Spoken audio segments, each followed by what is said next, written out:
ലോകത്തിലെ ഏറ്റവും വലിയ അവസരങ്ങളുടെ കവാടമായ അമേരിക്കൻ സിറ്റിസൺഷിപ്പ് ഇപ്പോൾ വളരെ വലിയൊരു ഡിസ്ക്രിമിനേറ്റീവായ, അതായത് വിവേചനപരമായ വെരിഫിക്കേഷൻ ടേബിളിന് മുകളിലാണ്. 39 രാജ്യങ്ങൾക്ക് യുഎസിലേക്കുള്ള വാതിൽ അടച്ചിട്ടിരിക്കുന്നു എന്ന പ്രഖ്യാപനവുമായി ട്രംപ് രംഗത്തെത്തിയിരിക്കുകയാണ്. എന്നാൽ അതിലും വലിയ വാർത്ത ഇതാണ്: രാജ്യത്ത് നിയമപരമായി താമസിക്കുന്ന ഗ്രീൻ കാർഡ് ഉടമകൾക്ക് പോലും അധിക സുരക്ഷാ പരിശോധനകൾ ഏർപ്പെടുത്തിയെന്നതാണ്. എന്താണ് ഈ ഇമിഗ്രേഷൻ ക്രാക്ക് ഡൗൺ 2.0? വിശദാംശങ്ങൾ അറിയാം. മുൻപും ഡൊണാൾഡ് ട്രംപിന്റെ ഭരണത്തിന് കീഴിൽ ലോകം ഇത്തരം വിലക്കുകൾ കണ്ടിട്ടുണ്ട്. 2017 പ്രധാനമായും Iran, Libya, Somalia, Sudan, Syria, Yemen എന്നിവ ഉൾപ്പെടെയുള്ള 7 മുസ്ലിം ഭൂരിപക്ഷ രാജ്യങ്ങൾക്ക് യാത്രാവിലക്ക് ഏർപ്പെടുത്തിയത് വലിയ വിവാദമായിരുന്നു. മുസ്ലിം ബാൻ എന്ന് വിമർശകർ വിളിച്ച ഈ നീക്കം ദേശീയ സുരക്ഷയുടെ പേരിലാണ് ട്രംപ് ന്യായീകരിച്ചത്. ഇപ്പോൾ ആ നയത്തിന് ഒരു ബ്രാൻഡ് ന്യൂ ലുക്ക് നൽകിയിരിക്കുകയാണ്. ഇത്തവണ 30-ലധികം രാജ്യങ്ങളെ 3 വിഭാഗങ്ങളിലായിട്ടാണ് ഉൾപ്പെടുത്തിയിരിക്കുന്നത്. ട്രംപിന്റെ ആദ്യ ഭരണകാലത്തെ ഹോൾമാർക്ക് പോളിസിയായിരുന്ന യാത്രാവിലക്ക് കൂടുതൽ വിപുലീകരിച്ച് കൂടുതൽ കടുപ്പമേറിയ വ്യവസ്ഥകളോടെയാണ് ഇപ്പോൾ തിരികെ എത്തിയിരിക്കുന്നത്. ദേശീയ സുരക്ഷാ ഭീഷണികൾ, രാജ്യങ്ങൾ തമ്മിലുള്ള വിവര കൈമാറ്റത്തിലെ പോരായ്മകൾ, കൂടാതെ വിസയുടെ കാലാവധി കഴിഞ്ഞിട്ടും രാജ്യത്ത് തങ്ങുന്നവരുടെ ഉയർന്ന നിരക്ക് എന്നിവയാണ് വൈറ്റ് ഹൗസ് ഈ തീരുമാനത്തിന് കാരണമായി ചൂണ്ടിക്കാട്ടുന്നത്. പുതിയ പ്രഖ്യാപനം വഴി മൊത്തം 39 രാജ്യങ്ങളാണ് കംപ്ലീറ്റും അതുപോലെ പാർഷ്യലുമായ നിയന്ത്രണങ്ങളുടെ പരിധിയിൽ വരുന്നത്. പുതിയ പ്രഖ്യാപനത്തിൽ ഏറ്റവും കടുപ്പമേറിയ സമ്പൂർണ്ണ വിലക്ക്, അതായത് കംപ്ലീറ്റ് ബാൻ നേരിടുന്ന രാജ്യങ്ങൾ ഇത്തവണ കൂടുതലാണ്. പലസ്തീൻ പട്ടികയിലെ ഏറ്റവും ഞെട്ടിക്കുന്ന നീക്കം ഇതാണ്. പലസ്തീൻ അതോറിറ്റി നൽകുന്ന യാത്രാരേഖകൾ നിലവിൽ സുരക്ഷാ പരിശോധനകൾക്ക് മതിയാവില്ല എന്ന കാരണം പറഞ്ഞ് അവിടുത്തെ പൗരന്മാർക്ക് യുഎസ് പ്രവേശനത്തിന് സമ്പൂർണ്ണ നിരോധനം ഏർപ്പെടുത്തിയിരിക്കുന്നു.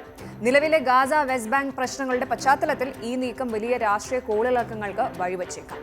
പിന്നാലെ സിറിയ. മുൻപത്തെ വിലക്കിലുണ്ടായിരുന്ന സിറിയ സ്ഥിരമായി റെഡ് ലിസ്റ്റിൽ തുടരുകയാണ്. തീവ്രവാദ ഭീഷണികളും മതിയായ തിരിച്ചറിയൽ രേഖകൾ നൽകുന്നതിലുള്ള പോരായ്മകളും കാരണമാക്കി ചൂണ്ടിക്കാട്ടുന്നു. ബുർക്കിന ഫാസോ, മാലി, നൈജർ, സൗത്ത് സുഡാൻ തുടങ്ങിയ ആഫ്രിക്കൻ രാജ്യങ്ങളിലെ ആഭ്യന്തര പ്രശ്നങ്ങളും സുരക്ഷാ പരിശോധനകളിലെ അപര്യാപ്തകളുമാണ് വിലക്കിന് കാരണം. മുൻപ് ഭാഗികമായ, അതായത് പാർഷ്യലായ ബാൻ ഉണ്ടായിരുന്ന ലാവോസ്, സിയറ ലിയോൺ എന്നീ രാജ്യങ്ങൾക്കും ഇപ്പോൾ സമ്പൂർണ്ണ വിലക്ക് ബാധകമായിട്ടുണ്ട്. ഇവിടെ കൂടാതെ Chad, republic of Congo, Haiti, Eritrea, Somalia, Laos തുടങ്ങി മൊത്തം 12 രാജ്യങ്ങൾ പൂർണ്ണ വിലക്ക് നേരിടുന്നു. ഇനി പല രാജ്യങ്ങൾക്കും പാർഷ്യൽ റെസ്ട്രിക്ഷൻസ്, അതായത് ഭാഗിക നിയന്ത്രണങ്ങൾ മാത്രമാണ് ഏർപ്പെടുത്തിയിട്ടുള്ളത്. ഇതിൽ പ്രധാനമായും ശ്രദ്ധിക്കേണ്ട രാജ്യങ്ങൾ ഇതാണ്: Nigeria, Sudan, Angola, Gambia, Tanzania, Burundi. ഈ രാജ്യങ്ങളിൽ നിന്നുള്ളവർക്ക് ടൂറിസ്റ്റ്, അതായത് B1, B2, പിന്നെ അതുപോലെ സ്റ്റുഡന്റ് FM, പിന്നെ എക്സ്ചേഞ്ച് വിസകൾ J തുടങ്ങിയ നോൺ ഇമിഗ്രന്റ് വിസകൾ ലഭിക്കാൻ കടുത്ത നിയന്ത്രണങ്ങൾ നേരിടേണ്ടി വരും. ഈ രാജ്യങ്ങളിൽ നിന്നുള്ള വിസക്കാർക്ക് അനുവദിച്ച കാലാവധിക്ക് ശേഷവും യുഎസിൽ തങ്ങുന്നതിന്റെ ഉയർന്ന നിരക്ക്, ഉദാഹരണത്തിന് എറിത്രിയയിൽ നിന്നുള്ള വിദ്യാർത്ഥി വിസ ഓവർസ്റ്റേ നിരക്ക് 55% കടന്നതായി വൈറ്റ് ഹൗസ് പറയുന്നു. ഇതാണ് കാരണമായി വൈറ്റ് ഹൗസ് പറയുന്നത്. ഈ വിലക്ക് എല്ലാ പൗരന്മാർക്കും ബാധകമല്ല. യുഎസിൽ നിയമപരമായ സ്ഥിരതാമസക്കാർ, ലോഫുൾ പെർമനന്റ് റെസിഡൻസ്, നിലവിൽ സാധുവായ വിസ ഉള്ളവർ, യുഎസിന്റെ താൽപര്യങ്ങൾക്കായി യാത്ര ചെയ്യുന്ന നയതന്ത്രജ്ഞർ, അത്ലറ്റുകൾ തുടങ്ങിയവർക്ക് ഈ നിയന്ത്രണങ്ങളിൽ ഇളവുകൾ ലഭിക്കുന്നതാണ്. എന്നാൽ പുതിയ ഉത്തരവ് പ്രകാരം അഡോപ്റ്റഡ് കുട്ടികൾക്കും യുഎസ് പൗരന്മാരുടെ അടുത്ത കുടുംബാംഗങ്ങൾക്കും ഉണ്ടായിരുന്ന ചില ഓട്ടോമാറ്റിക് എക്സെംഷനുകൾ എടുത്തു മാറ്റിയത് വിമർശനങ്ങൾക്ക് വഴിയൊരുക്കിയിട്ടുണ്ട്.